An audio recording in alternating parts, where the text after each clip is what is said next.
Welcome to Fast Effect Double Speed Magic the Gathering from ELD's Time Vault Games in Bellingham, Mass. And these are webcam games, actually. So also from the homes here of Matt and Drew. Matt leading out with a Underground Sea into Ponder. He has been brewing this Aluren deck. Drew on TES, the Epic Storm. A variant on the Storm builds that are playable in Legacy. Has access to Rite of Flame, a card that I have mocked openly many times. I think Cabal Ritual is like the strongest card in Storm, and Rite of Flame is not even in the same universe as Dark Ritual, but it does provide a bunch of mana, and we've got a turn 2 defense grid with this main deck artifact heavy build. So he's got defense grid, he's got Wishclaw Talismans, Mox Opals, possibly Chrome Moxes. This is a very all-in Storm deck, and it is a dangerous deck for anyone in the format. Matt gonna need a counter in all likelihood for this defense grid, and then also for whatever comes next. I mean, that's really the rough part about this. Now, the other side of it is whether or not Matt can potentially hold up 3 mana and be able to have Force of Will online. That can make a big, big difference. And historically, as a combo control player, very often be in a situation where I'll just hold up that 3 mana and then eventually win on my turn. So, for example, being able to keep 3 mana open until eventually tapping out for an Aluren and dealing a lethal blow. Let's see how this goes for Matt. He has expended a Force of Will. Will likely not be the last from Drew. Or the last spell that needs answering from Drew, I should say. And we now have a Euro, enabling another land drop, drawing a card, gaining some life. A fetch land entering there.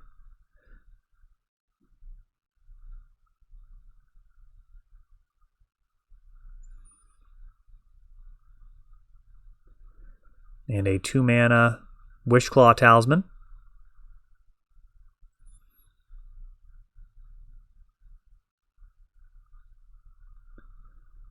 It resolves, and that's one of the cool parts about this deck, is getting those Wishclaw Talismans down prior to comboing off enables your counter spells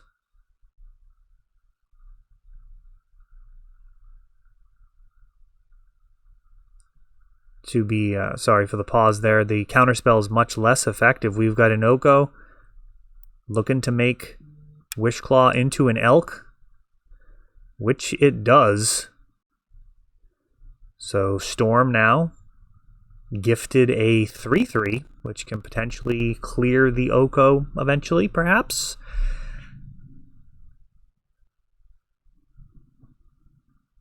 Pretty unlikely. Storm not really super happy having a 3/3 Elk. Certainly would much rather have a Wishclaw Talisman, but it really doesn't further its game plan at all. Compare that to a deck like Goblins where you Elk their Aether Vial. It's like, yeah, they probably would have rather had a Vial, but an Elk's not the worst thing.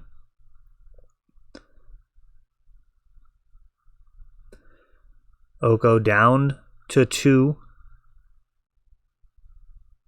Lotus Petal and another Wishclaw Talisman.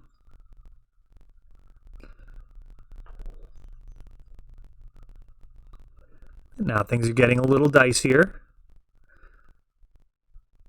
Oko answering that other Wishclaw Talisman. Now that is a legit clock. Storm may be able to carry a pair of 3/3s to victory.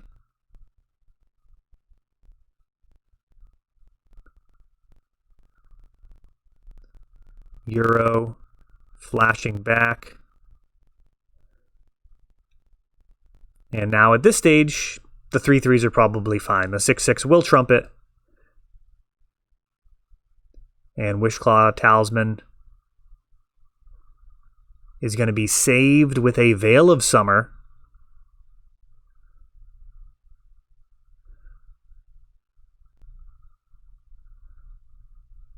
Force, pitching Ponder. And Drew finds himself with a pair of Elks and facing down a Euro. At least Oko can be cleared here. Let's look for some silver linings here. So an Elk bites the dust. And now Euro starts with its Ophidian-like beatings. However, instead of doing 0, this guy's doing 6 at a clip and gaining 3 life, both of which are super consequential. I mean, the gaining 3 life actually matters when you're trying to potentially win by exact storm count. And of course, 6 life at a time, not only does it eventually end the game, but it also cuts into another valuable resource for Storm, which is that life total. They'd be much happier facing off against Icefang Quaddles and Baleful Strixes. When they're losing 6 at a time, those ad nauseum lines start to dissipate pretty quickly. Icefang Quaddle coming down, drawing another card. And Euro is a card that I really feel like has not been solved at all in the Legacy metagame. He is a very powerful card, and it's just not entirely obvious to me what even the best Euro deck is. We've got a Icefang Quaddle being summoned with a Green Sun Zenith. Might have been an interesting time for a main deck Collector Oof if that is in the deck.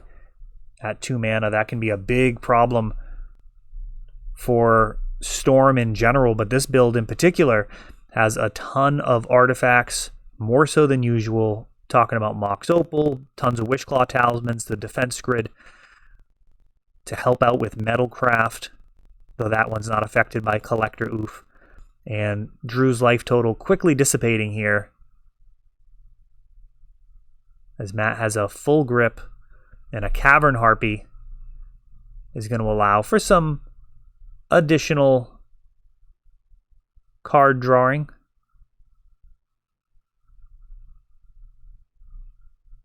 Cavern Harpy during the end step will be able to allow Matt to convert 2 mana into another card. And this forces Drew to start going for it. Dark Ritual, Dark Ritual. Mox, Opal, Lion's Eye Diamond. Only 2 artifacts right now. That Wishclaw Talisman is actually a green elk.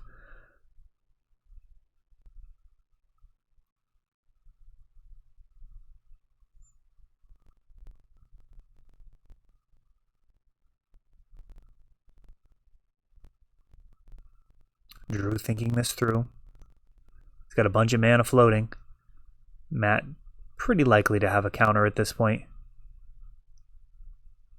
But sometimes as a Storm player, you just got to play it and see what happens. Rite of Flame. And Abrupt Decay, targeting the Lion's Eye Diamond. The last card in hand is actually Veil of Summer, which resolves and gives him a live draw here with Ponder. How spicy. Drew, you wild man. Just playing it out anyways, hoping to get Matt to play a black or blue spell. Gets there. Now can this Ponder finish this miracle play? Cracking LED in response. He's got tons of red and black mana. He's thinking about it. This could be it. This is not an automatic shuffle. And that is why you go for it sometimes. He's got a Burning Wish.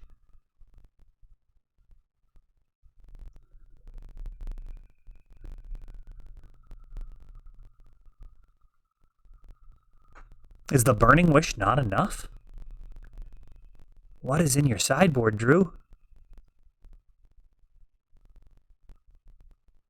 He's playing Echo of the Aeons to draw 7. Now he's under protection of a Veil of Summer.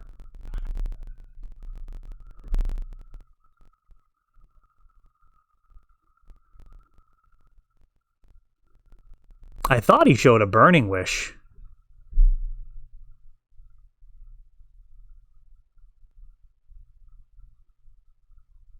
Let's see what this 7 draws.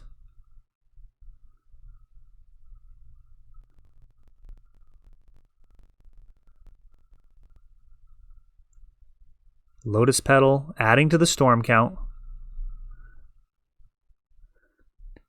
Mox Opal, Legend Rule takes out the previous one.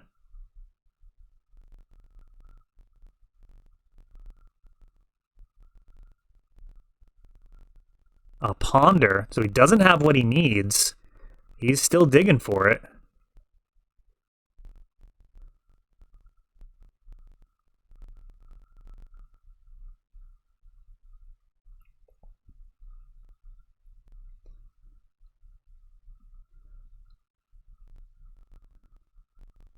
Mox Opal comes out again, Legend Ruling. Land for turn. And a Ponder.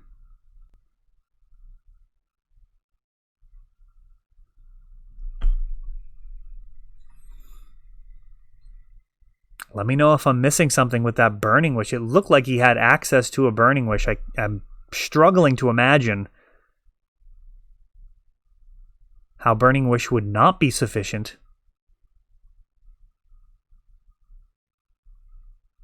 Unless he Burning Wished for the Echo? Maybe that's it. I don't have the audio, so that might actually be it. Maybe he actually Burning Wished, grabbed the Echo, and then drew 7 because that was the best he could get out of his sideboard. That must be it. That just has to be.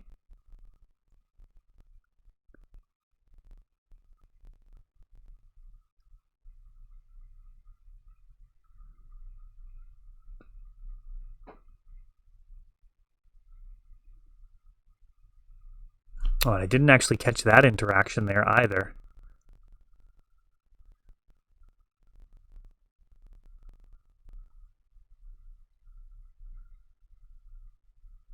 I'm going to assume that it was a Burning Wish for Echo, and now finally Dark Ritual into Wishclaw Talisman, and that is easily enough. Brainstorm first.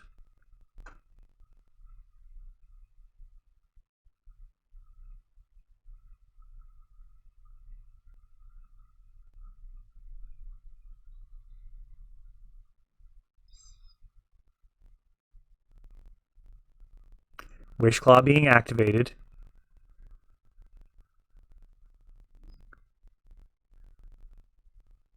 Grabbing a Lion's Eye Diamond.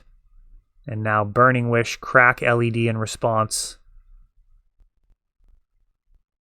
for the Tendrils.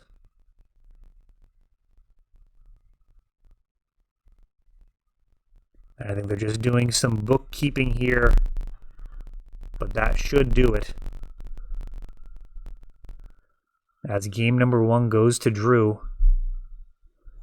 Just an absolute Hail Mary there, just hoping that Veil of Summer can somehow draw a card, hoping for a Brainstorm or something in response to any of his spells to turn on the Veil of Summer to draw a card. Abrupt Decay showed up, targeting that Lion's Eye Diamond, and just brutal sequencing there. Matt gonna have to get it back together for this game. That's going to be a very difficult way to lose.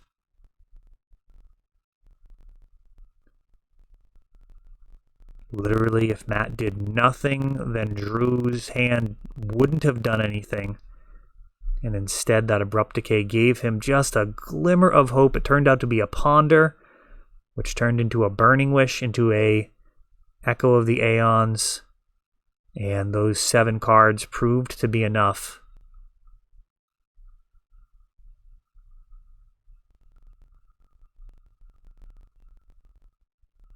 Though I do wonder if there's any other cards that he could have had in his sideboard that would have also functioned there. What did he have, like 5, 6, 7? He had a lot of mana. He had at least 7 mana. Plus the LED. Was it 10? I wonder if he could have actually used the Peer into the Abyss, if he has that in his sideboard. Let's touch base with Drew and see what he thinks about that whole sequence. Now, I don't think he's actually played any Magic since the shutdown. So getting back into it, and what a deck to hop back in with. I mean, Storm decks are very difficult to play perfectly. I mean, you might say impossible to play perfectly. There's some branching trees of strategies and different tactics that you can take, different cards to play around. There's a lot of nuance, and even very good Storm players often disagree about particular lines. I think Brainstorm, actually one of the more contentious cards in Storm in terms of how aggressively to play it.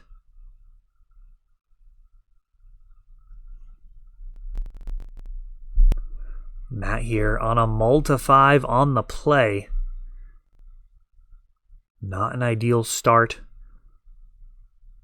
to a matchup that has a ton of potential must counters, as we saw. Defense Grid, Veil of Summer. However, a Thoughtseize an excellent way to get things going. There is a Defense Grid, Dark Ritual, Brainstorm, Burning Wish. Let's see what he takes.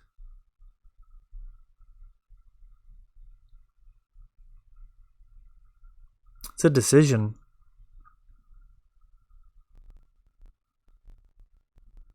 That is a decision. It's a pretty vulnerable mana base. The old Bayou Brainstorm hand.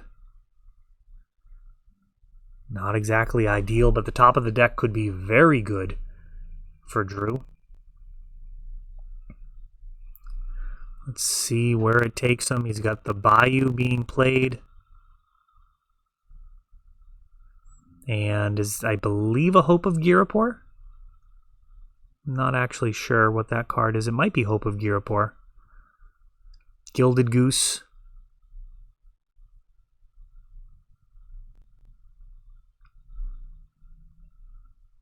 Lotus Petal into a Brainstorm.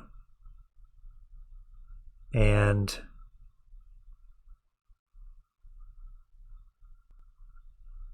this feels like a situation that could get much, much better for Drew, or could practically be scooping using Lotus Petal.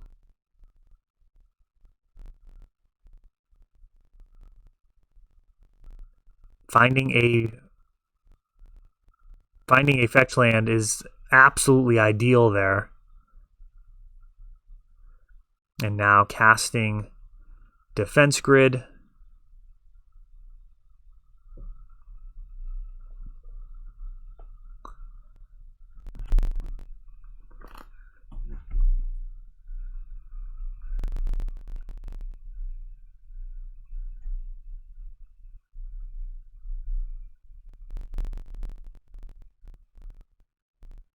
Leovold. Yeah, I think that's Hope of Girapur. Leovold, a very, very solid card depending on what is in Matt's library. Tendrils of Agony would target Matt repeatedly and allow him to draw into something like Flusterstorm or Mindbreak Trap, potentially countering all copies of Tendrils on the stack. Of course, he would need the 3 mana, or 4 in the case of Flusterstorm, to use the counter.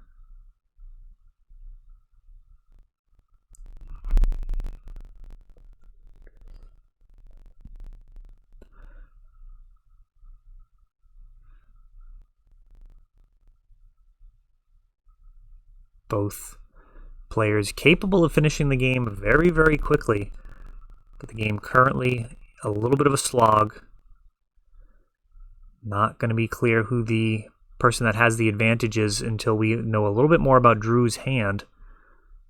Now, Leovold, of course, has some inevitability here. beating down for 3 a turn.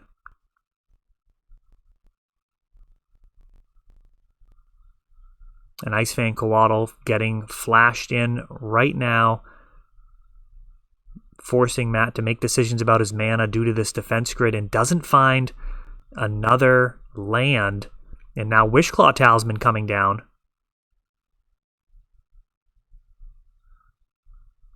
And this is a potentially lethal turn now. 4 damage coming in. A third land. Euro being cast. That's going to gain 3 life and draw a card, enable a land drop if there was one, but Matt already tight on mana.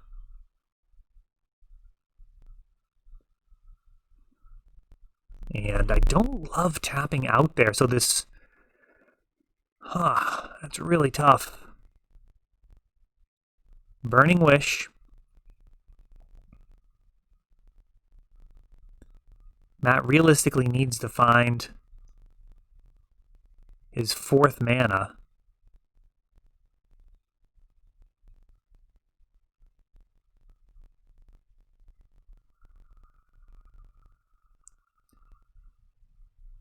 Burning Wish for a Grape Shot? Oh, this may not go as planned. So Storm 3 lets Matt draw 3 cards. Drew probably needs to win right now. Well, he passes the turn.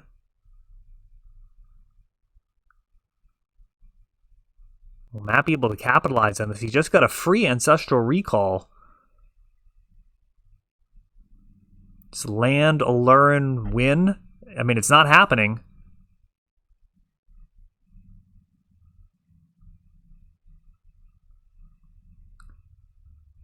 Three mana for an Oko.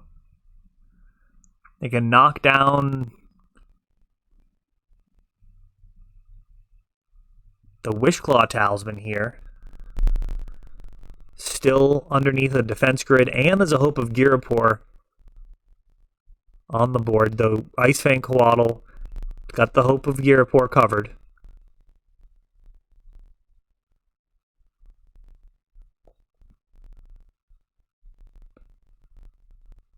The Wishclaw Talisman.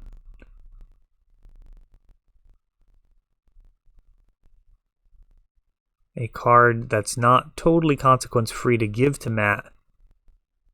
You absolutely have to win when you do it, as you are playing against a combo deck.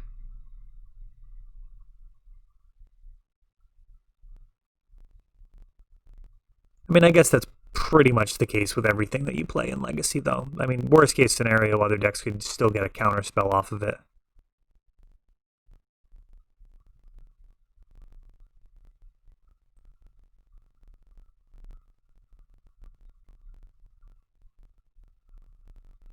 Underground Sea for Brainstorm.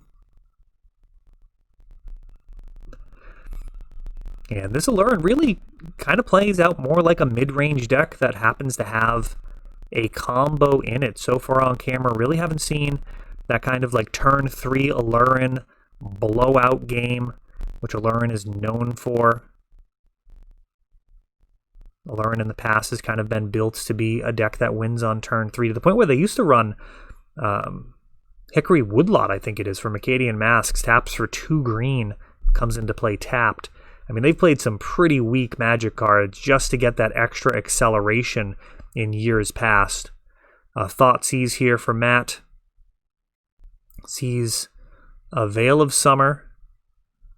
And... oh, I can't quite make out that last card. Oko makes a food this time.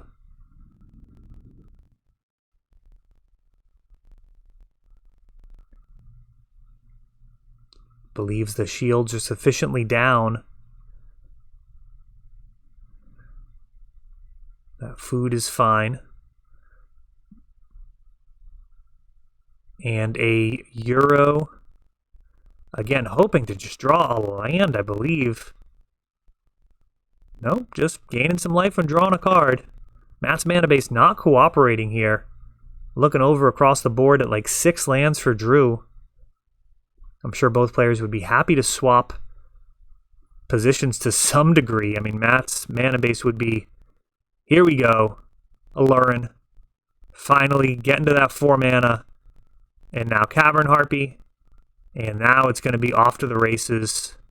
If Drew doesn't have any way to interact with this, that is going to be game.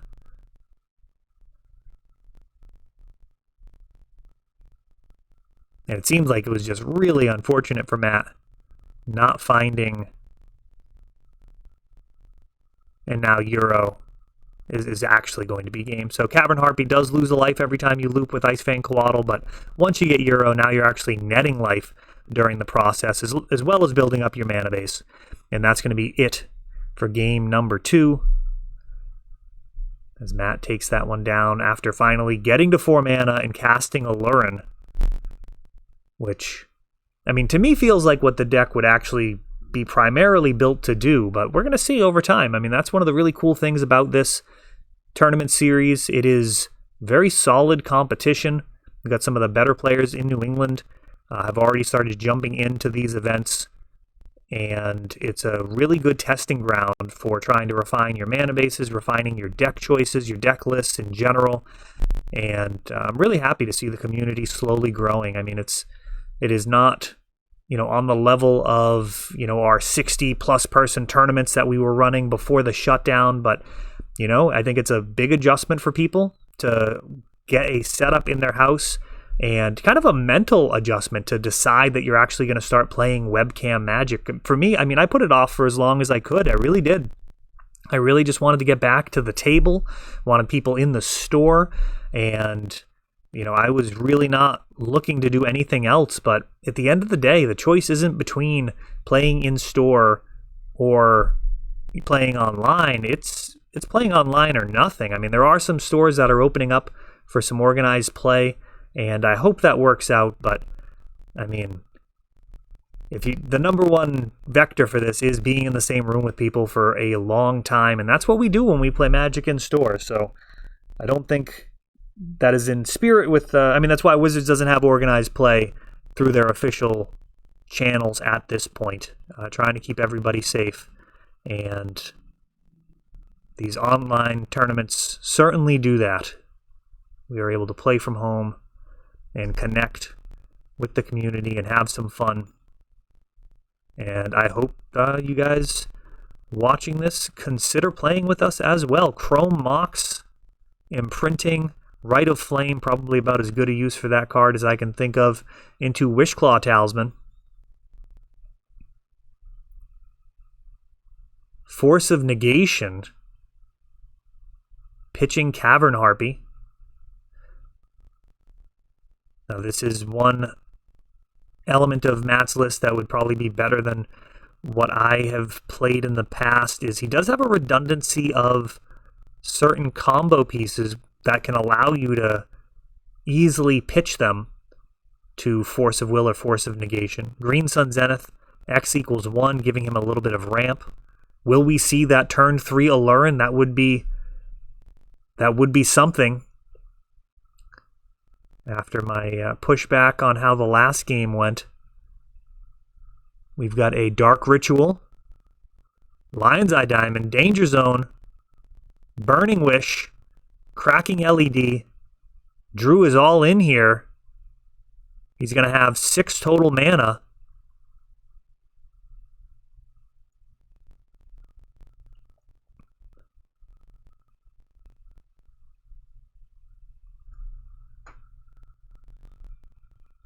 Oh, and it was just for an Empty the Warrens, I guess.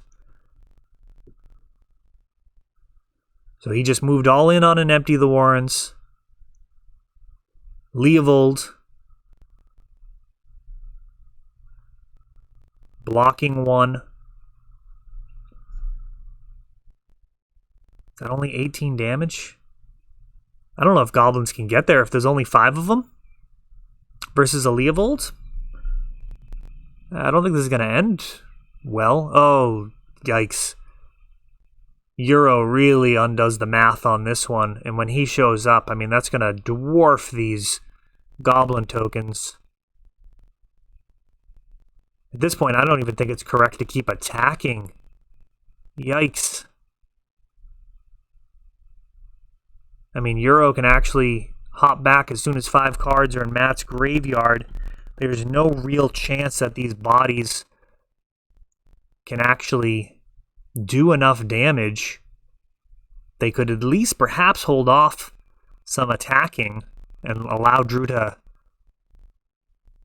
re-energize his hand. Down to just 3 tokens. Maybe he's got another Empty the Warrens as a possibility for a backup plan. Brainstorm for Matt.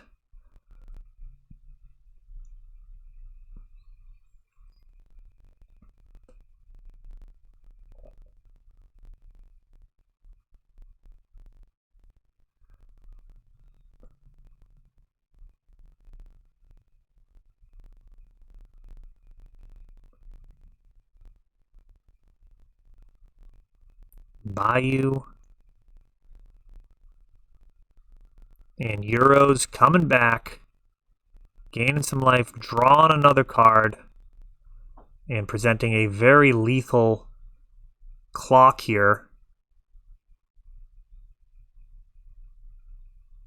Brainstorm now for Drew, which is not going to work with Leovold, and that is going to do it. So Matt taking it down with that mid-range strategy. Game 3, Leovold enough to stop Storm and that mob of angry goblins. Not really enough to get past the 3/3 body. That is all for this one, but don't worry, there is a lot more. You can check out our older videos, and we're always putting out new videos from ELD's Time Vault Games in Bellingham, Massachusetts. If you want to help the channel, of course, you can like, subscribe, share, tap that notification bell so you can know the next time our new videos come out. Thanks for watching.